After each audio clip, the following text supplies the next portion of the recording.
appendix. And both of these coaches, we all know kung gaano sila ka-fundamental, ka-stick to the book. But they need to catch their opponents off guard. Kasi kung magsistick lang sila sa book, then they might have read each other's books by this time now. Yeah, and dito natin makikita actually yung behaviors ng dalawang coaches. RSG, they really are fundamental when it comes to drafting order. Now that they've seen that both Zask and Zushin is both open, tinanggal na nila yung isa. They're looking to also be able to play the Zask. Pero dito rin natin makikita yung tendencies ng TNC na sometimes nagpapalusot sila ng hero, which is now TNC just did. Pinalusot nila yung Zask. And most likely, sinasabi ni Coach Wolf dito, sige, Panda, i-pick mo yung Zask. I dare you! Ganito na nga ang kaganapan right now. But then, Rockhart, what else are we expecting in the draft? Pipiliin ba ng RSG, you think, ang Zask early on into this draft? I think medyo madali siyang gamitin for Aqua, and I would say na if ikaw si Aqua, in your RSG, i-maximize mo si Aqua. I don't know if that he's first pick material right now, pero knowing Aqua, sobrang lawak ng hero pool niyan. Yeah. One of the most underrated mid laners in the whole league. Pero yun na nga, sabi nila masyadong malakas. Yeah, medyo mahirap talaga i-let go yung Zask ngayon, lalo sa strength niya ng current meta. Pero feeling ko, ang iniisip ng TNC dito, pwede naman natin kunin yung Roger since they banned out the Harris. And also, the Ling, there you go, the Assassin for SDZYZ. Nakita natin niyo yung performance ni Ling. Ni SWL, pwede na rin. Ni SDZYZ on the Ling. And kung naalala niyo nung Season 9, yung pinauso niyang Mage Slayer na ngayon, Season Hunter na. By the way, dumaan pa ng Demon, Demon Slayer. Demon Slayer. Mage Killer pala. Mage Killer to Demon Slayer na ginagamit sa Ling. Siya nauna na sa Windtalker build. Pero ngayon, yung Ling medyo adapted na naman sa meta. So, makikita natin kung paano i-utilize ito ng TNC. But still, one pick for TNC is still the Roger maybe or the Edith. We don't know. Yeah, XP sounds like it's better, pero looks like they are gonna go for the Moskov instead. Very early lock-in, Parang hindi sila takot na, you know what, ito yung magiging carry namin sa laro na to. I think yung plano nila dito. Open yung Roger, and you've already mentioned them having the ability to pick it. But why do you think na nag-prefer sila in picking this Moscow? I feel like maybe ang iniisip ng TNC dito is i-let go natin yung Roger. Pwedeng i-flex to ng RSG into the jungle or to the gold. Pero it's also targeting Kusei Sirupol. Nakita natin yung performance niya last week. Yung almost comeback na game pa on the back of Kusei's Moscow. So I feel like they really are reading into the stats here from Coach Wolf's perspective. Pero there goes the Edith and the Roger. Light special to, by the way. This is one of the most successful Ediths we've seen last season. Actually, sila pinakaunang gumamit niyan before anybody else. Pero ang nakakatakot dito sa draft ng RSG is ang tindi ng flex factor nila. Kasi itong Edith na to, pwede pang mapunta sa kamay ni Nibor. Yeah. So yung ganong possibility talaga here in the drafting phase, yun yung gusto mong makuha. Lalo na kung nasa first phase ka pa lang ng draft. Yeah, it's really funny kasi pinredict ni Midnight, baka mag-Roger Edith tong TNC. Yun yung last literal naging 2 picks bigla ng RSG dito. And I think with the Aurora lock-in, I think cards on the table na around mid. Alam mo, yung Aurora na yan, parang enhanced version ng Eudora. I'm not surprised if mag-aagawan sila ng Hylos dito, but knowing Coach Panda, baka iba niya yung Hylos sa second phase. But the one thing that I like about this Aurora pickup is, ito yung sinasabi ng community na bagong counter-engage king. Kasi napakahirap labanan ng Aurora for 2 specific reasons. Number 1, nandun yung ability niya to reset herself para siya may passive na Winter Crown. Yes. Dahil kapag namamatay siya, para siyang nana. Pride of Ice. But also, if you try to engage into a lineup na may Aurora, yung stun kasi ni Aurora AoE, parang roam na rin siya in a sense na nakakapag-set up siya sa sarili niya. We've seen countless of flicker initiations come out from Aurora and yung insane damage output ng kanyang ultimate. And napanood natin yung last week sa kamay din nitong si Hatred. I think nang 2v1 siya ng Aurora nun. And he was actually coming out on top either pantay or lumalabang siya at bahagya. And you know, to me, what's interesting about this Aurora pick, I would say, kina-counteract na agad nila yung ability ng side ng RSG na mag-instant kuha ng assassin kasi mapapa-double think sila. Yeah. Gusto ko lang i-comment tong dalawang coaches natin na talagang very stat heavy yung kanilang draft. Parang yung looking into the history of the team, yung Moskov Snatch, yung Tigreal ban. But still, I feel like yung Hylos talaga dito up for contention since parehas silang minalas. Hindi naman sa minalas. Parehas silang napamalasan ng lason ng isang Hylos. So, may advantage dito yung TNC kasi sila yung first pick ng second phase. Baka iniisip na ni Wolf, pwede natin kunin to. Pero hindi, talagang ayaw nila sa Hylos. sabi nila, galit kami sa Hylos, dapat kami lang yung hayop dito, bawal ang kabayo. Okay. Mukhang magkakaubusan tayo dito. Bawal ang Oya back. Bawal ang Oya back. Ayan. So magkakaubusan tayo dito ng roamers for sure, right? I think that's gonna be the biggest point of contention, and maybe that's something that already has been planned out. I feel like takot lang din yung TNC na makakuha pa ng Hylos dito, yung RSG. Kasi medyo awkward nga din naman kapag pinili nila yung Hylos right there, tapos makakuha ng magandang 2 picks yung RSG. Kasi yung Edith flexible pa eh. Pero ang nakakatakot pa rin dito, when they ban out the Hylos, lulugi sila sa roam pickups kasi may flex na yung RSG. May Edith na agad silang possibility. So definitely, dito sa last ban ng RSG, would this be an XP ban or a roam? I think this could probably XP. XP. There you go. Teresa, bakit di natin sa... dapat XP. parang first yun, di ba? Usually first rotation ban yun. I was surprised na up pa siya, pero right on cue, XP bro, XP ban here. And what about the... Ako iniisip ko dito ngayon. Okay, Nibor can probably use the Edith, pero what if he can take us by surprise, take out picks like the Yuzhong? Yeah. Malay mo, may namana. May tapamana si Boss Nuts dito, di ba? Or yung Arlot. Yung Arlot Arlot. ni Nuts, we're not sure. Pero for TNC, I think they're eyeing the last pick, the roam here. Maybe yung Cho na Escalera sa last pick. Tapos kuha muna sila ng XP like Yuzhong, as Rockhart has said. Pero pwede rin naman yung Glue. May Glue choice din naman sila dito for TNC. I think may history din naman si Heads with the Glue pickup. Alam mo, Midnight, may tanong ako. We talked about this before. Ano yung nagpapahirap going up against Azaz? NHO. I would say ang nagpapahirap versus Zask is yung mga heroes na walang kiting abilities, and also yung mga kaya naman kahit pa rin yung composition yung hindi kaya mag-punish. But the thing with Glue is that wala siyang pake kay Zask actually. Susustain lang niya lahat. Susustain niya lang, sasabunutin pa niya yung kakampi mo. True. And I feel like yun yung lacking sa department ng TNC dito. Pero I do understand the early rush pickup on that show kasi gusto na rin nila itago yung role. Kasi pwede may laki sa XP eh.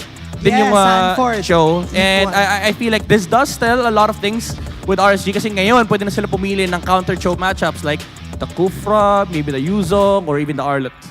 Actually, I was gonna go talk about that. Yung mga pwedeng counter din kay Zask are heroes that are high mobility. Oh! Right? What? And there you go. Wow! What? Well, classic light picks, I guess. Very, very old school light picks to. Yeah. Actually, ganda nung ang ganda nung Kaja. In a sense na mahirap lumapit if you're the Cho, di ka basta-basta makakapag-check push. And yung Link, kailangan niya mag-iingat sa kanyang mga Tempest of Blades kapag up pa yung Divine Judgment. I just feel like may chance na makakuha ng early game dito yung TNC. Lalo kapag nakakuha sila ng XP na walang pake dito sa 3 picks ng RSG like yung Edith, Kaja, and Hayabusa. And I do feel like Glue is such a perfect pick. Both Glue and Yuzong. Yun na. Yeah, and the thing also about this Kaja Midnight, correct me if I'm wrong, ay kapag nagkamali siya ng flicker in, tapos na-freeze siya ng Aurora, ang dali ng punish mechanic. Yun nga eh, may counter-engage eh. Baka manigas yung manok eh. Imbis na niluluto, naninigas eh. Oh! Okay. Oh, okay. Not bad. Wait, is it an XP Grok? Makikita natin. Roam Okay, drop. roam. Okay. So, pretty safe. And I think I have to double down ng sinabi mo kanina. Tama ka, Auntie. It's like pretty easy to actually mess it up, which nakita natin nung week 1. Madaming mga miscount, misplay with the flicker. So, 50-50. Hopefully, maganda practice nila. Yeah, kailangan nga nilang magkaroon ng ability to stop this because this lineup, I would say, sobrang heavy nila both in team fight for the side of TNC Pro Team and for the side of RSG Philippines naman, mas pick-off centric sila because of this Kaja. But how will this draft pan out against each other? Kailangan nating makita because this is game number 1 between RSG Philippines and TNC Pro Team. Both of these teams have yet to regain their momentum. Kaya naman, ibato na natin sa Land of Dawn with our casters. Uomi and Burrito, please take it away. Welcome. It's to actually Mobile us, Legends. Niso and Leo on the English desk. Thank you so much, Antinara, and our friends over at the Infinix Game Tambayan, Midnight and Rock are taking care of the draft. Joseph, how are you liking what RSG, PH, and TNC brought to the table? I'm liking both, but you know, I think I have to go ahead and opt for the fact that, and this isn't a biased opinion because Wolf is over there coaching, but I do like TNC's lineup. You know, I want to see them be able to get this match off to a good start, get the momentum going. I think they have it. It's just mainly every time I see a Zask, man, I gotta say, like, do you have what it takes to deal with a Zask? And you're looking at a Zask with Aqua in it, right? And I know Aqua to be one of the best space users and technical mages. Oh no, quick action early on! Already early on, fighting for the Lith Wanderer. Nibber could be in trouble. Nibber! Not going to be able to help much just yet, as it's already a first blood here in the hands of Hez. Good start once again for TNC as Hez picks up a kill. That's what you call a heads-up play. Heads up. And I was getting back to it, as I was saying before we were so suddenly interrupted by our teams. When you're looking at Aqua on a Zask, Yeah.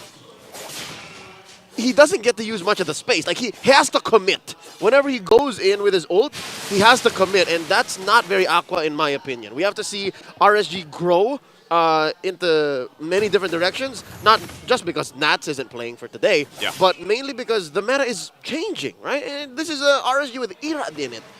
It's a very aggressive RSG. It's funny that you mentioned that, because technically, like, our meta shifted majorly, what, 2 months ago, I think it was at this point? Yeah. It's been a while, but like there's these micro shifts still happening. Yep. And I love to see that. I love that we're in that phase of the meta where, yeah, some of these changes still happen.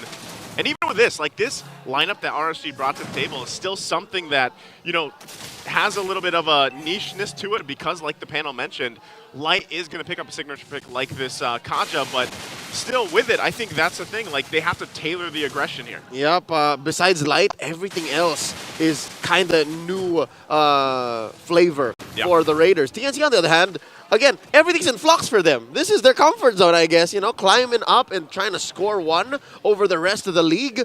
And you're seeing Escalera on his signature Grok, SD on the Ling, that's an old favorite. And of course you have Hatred on the Aurora, who has been playing Aurora even before Aurora was a thing. And it's funny because, yeah, one of the first players to obviously bring the Aurora out.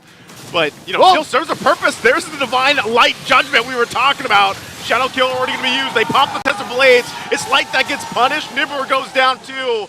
TNC, though, how are they going to still adjust? They have to deal with that Zosk.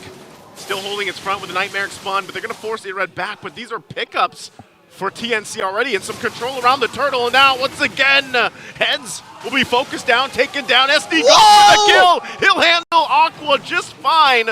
And now they'll get the objective, most likely. Oh no, Turtle's still standing! Light's there alongside Irad. They could stop this in their tracks. They go in, Nibber flickers in. Irad walks up, takes the turtle. Do they still go for more? Hatred's in trouble. They pop the Pride of Ice already, the passive, and now Escalera alongside Irad. There's the wild charge. Going to be able to knock up two. Still bounding out Hatred. Doesn't have the passive. Careful to draw in, but Kozin goes in and will pick it up. But Irad falls, and Light picks up another, and Aqua too. The Raiders will get something out of the value from that first turtle take. Some things might change, but if you're thinking of the fundamentals in RSG, no matter who's playing, no matter how aggressive they may be, they may look, some things never change. Look at this, SD still going in. Goes in as well, Tempest of Blades up! Tempest of Blades already using Light will fall. Great usage, Spirit of Destruction as well from Kozin, so this is a battle, man. That's exactly what we're seeing here with these lineups. I don't think it's a battle. This is a straight up fight now. 5 minutes in, 10 kills across the board. Not even 5, folks. 4 minutes, 30 seconds. Let's see what the items look like.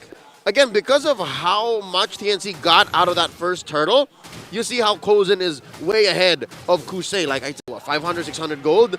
And then you're looking at SD, who got 3-0. 3, and then nothing. And then, well, they did have to surrender the turtle, but he's, what, 200 gold up on Irad? Yeah. As a Ling, as someone who is maybe a little slightly more late game reliant, I'm liking where this Ling is going.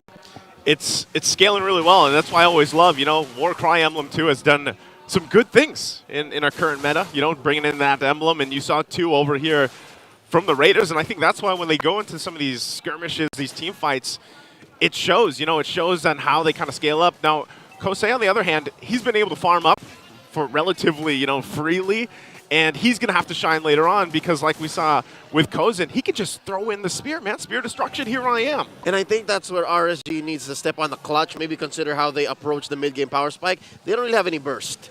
They have Zask, sure. They have Light off the DJ, but maybe they want to go for pickoffs first and maybe secure this. Nibber coming in again! That's what they're going to go for. They went for it, and now Hatred going to fall. They don't worry about it. SDZYZ going to join the fight. Nibor still there on the front side on this Edith, keeping them at bay. They just want control of the turtle pit, and they'll go ahead and do that. And I think TNC might be left to just giving this one up here. Dear God, look at the body block. RSG just putting up meat shields from the major objective, and they score one more. 100% of turtles going so far to the Raiders. And now they're moving downward. That is a divine judgment on light. Again, best believe, Joseph, people watching at home, as long as there's a battle spell or an ult on RSG, they're going to press the buttons. It's most likely going to be from light, right? That's why anytime he picks this Kaja, I'm just like, man, that's a divine light judgment coming through, because the way he plays aggressively with his Kaja and utilizing the divine judgment is great. I mean, a lot of the times that's all they have to do, rely on light to do it. And I feel like that's almost in a sense where, you know, on the flip side, you have a wild charge for TNC. You've got a Way of the Dragon. Like, you have pick-off tools, but can they utilize it? Yeah, nothing is as sure as this. Divine Judgment once more! Divine Judgment going to find heads. They get the flicker out, so he has to burn it to survive. But, hey, that's still, you know, this minor win for RSG as they set here on the bottom side. I think you can count it as a win, but you got to put an asterisk on that, Joseph, because Light spent not just the ult, but also the flicker. He did. And I think this will open up the turret. Yep. I'd say that's a good exchange. Yeah, good exchange. You know, they spend that a little bit. They still have tools, too, to kind of initiate the fights with Nibor on this Edith. And they make a play objectively. They get a turret. That's more space to make around the map here. And again, we're talking about the fact that, you know, the next objective being up Lord, they've got kind of control of this. And it's building up a slow momentum for them, too. Yeah, and I think the rubber band is just about to snap. We're looking at Kosei here, who again has no kills, no deaths either, and is on his way to an endless battle.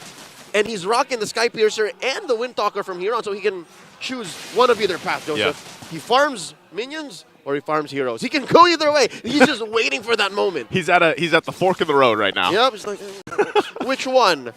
Dylan, tell me. Light, tell me. Which way? Which way do I go? And again, at that point, you know, with Lord coming up here, that's where TNC kind of has to check themselves a little bit. And why I say it's so important that you get the setups, especially the fact you have Escalera on this Grok here.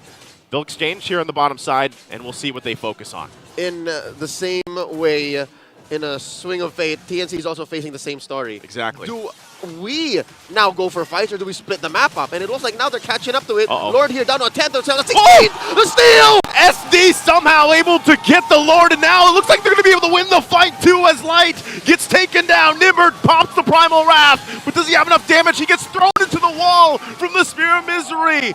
As the 3 fall from RSG, where did this come from TNC? A haymaker from down under. TNC caught RSG off guard. And say what you will about the past 3 or 4 minutes, but RSG is only really strong when they have initiative. They can't clap back when they're not ready. Let's see that instant replay here brought to us by Infinix. Joseph, even you and I didn't see it until it just happened. First off, the steal off of SD's Divine Retribution, and then from there, I guess they just collapsed. They just throw bodies at it. Even Kusei wasn't ready. Look. Yeah, it was a beautiful overlapping of things that TNC needed. That's what they exactly needed. Again, as we were questioning, do they fight? Do they go for the objective? They went for both in that exchange, and they get the Lord, and now they'll be able to move around the map a little bit better than they have. So this is the time. Do the Raiders have it in the tank? There's the wild charge again with the damage on the backside already going to pull through. Primal Wrath's going to be popped too as Escalera's in trouble. Nibor already picks up a kill and now heads on the run. He gets cut off. SD tries to save him, but is that who you want to be able to save? SD's still going to be alive, and now RSG has to deal with the Lord in the base as those shields will pop down bottom side. All right, they'll have to manage here. But kudos to TNC. Again, respect for what they did in that last sequence, stealing away the Lord, taking 3 down for free. But they tried to do it a second time and take pictures too. Didn't really pan out. Again, this just shows how aware RSG is of the situation. They know who the beatdown is. And as TNC tried to swing once more with a haymaker from down under, it just did not pan through. What made that last sequence work out, a chorus of violence. Oh, wait! Oh, again! Dominator's Descent going to be already used. Tempest Ablaze to follow up. Drops down the Glacier, but Hatred can't escape the damage. As the Spear of Destruction is going to be used. Thousand's going to follow up. He doesn't, as Escalera gets shredded. And Kusei already choosing the kills here. Now he's online on the Roger. Picks up 2. And they're going to focus down the mid lane for the tier 2 turret. Again, what makes a chorus of violence possible for TNC, a sudden swing into a dominant position, is a drum beat. You have to have set it up. But if it's RSG who's ready to welcome it, if RSG is waiting for you to please force me to fight, now this is what happens. This is what happens. It's tough because just when TNC found that spark in their flame, it just quickly got doused out by the Raiders. And I don't know, that's always something, you know, about RSG from season to season. You can't count them out. Even when you have that swing play in your favor, somehow, some way, the Raiders are like, no, we're going to turn this around. We got this. They didn't air it out. The fire was there. There was but an ember. But Aqua was ready to answer back live with a pull! Light's going to get a pull off again. Escalera. Immortality can be popped. Can the team get there in time? He tries to get away, but the clones will get him as Irad gets the killing spree already, making a double. Lord's going to be worked on. Still gets the triple two. Is he looking for the Maniac from Heads? I don't think he's going to be able to catch Heads, but he has the damage there. They'll get the objective instead, and once again, the Raiders come through in the team fight, in the exchange. They get the objective. John Darituazon back in MPL Philippines, showing up. Yet to get a win, but here his Hayabusa performing out of his mind. 6-1-5, picking up the Malefic Roar now. Yep. Best believe even Escalera, even Heads is going to have to think twice about, can I really take a few hits from this Hayabusa? Scary. You know, you saw the preview of the damage alone, and sometimes all he has to do is pop that shadow kill once Light goes in with a Divine Judgment. They disperse away from it. Lord's going to work on this mid-base turret. Irad goes to the backside, a huge knockup again, even with the Primal Wrath being expended. But they'll pick up a couple kills as 2 are down for TNC. They'll go back, they'll heal up. They have to deal with the Lord. It's almost down. They should be able to clear it out. Irad jumps in on the backside, forcing him back a little bit longer, and again the pull from Heads as another member from TNC will fall. But only one base turret going down for RSG. A 3-for-1. Uh-oh. Plus a penetration. Looking light, looking for targets. Still want more here. Let him go. It's just Escalera waiting on him. Kozin as well. All right, TNC still yet to breathe. An amazing initiation by Nibor. I'm loving it. I'm wondering what the fans think of what he brought out there in the absence of Nats. Because so far, 2-4-7, again, not a good KDA if you ask me. Yeah. But what he did there single-handedly shot up RSG's net worth up to 7K. Shout out to the fans, Oh, right? the fans! That's right. And that's what I was saying, going back, like, you know, what, 10 minutes ago when we were talking about the tools that RSG had here. See, notice how it's either Light when he has the flicker available or it's Nibor. And they can both do that time and time again. But TNC can do the same thing. That's why you pointed it out. Like, it's more or less the same story for TNC's lineup here. Yeah, and here's the thing. For TNC, it's not as simple. All right, Joseph, it's not as simple. It's not just because they're down 6 or 7K. Yeah. It's more because if Heads jumps in or Escalera jumps in, they require a little bit more Finesse and synchronicity. Like, Yeah. they have to throw in 3 or 4 ults to get there. For RSG, they're happy with a single Divine Judgment and then maybe 2 or 3 hits from Kusei or Irad. Yeah. They can make that work. It's so much simpler for them.